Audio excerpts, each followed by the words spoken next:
Who can say no to free vegetables?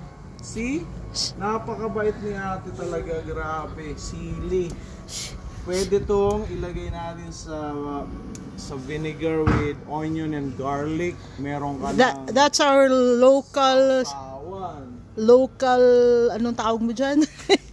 Oh, ito lang. Peppers. Ayan pa, ang dami. Meron pa doon, oh. Ayun. Ang dami. Kukunin ko lang yung mga pulat para meron tayong papahinugin pa. Oh, yeah. Thank you, ate. Ito, Thank you. Maano na to yung mga hinug eh. Alam mo, kinakain ng ibon? Oh, kinakain to ng ibon? Yes. Nakita ko, bakit? Ba, sanay na sa maanghang.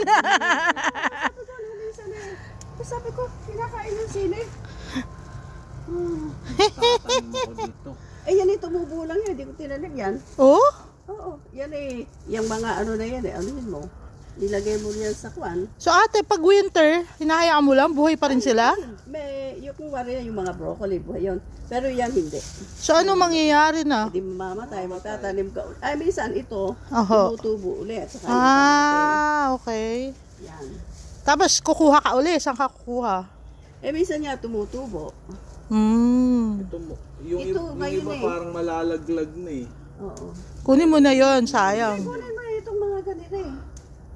Ganon? Oo. Di maubos yan. Kaya kita mo yan, kinain niya ng ibon, no?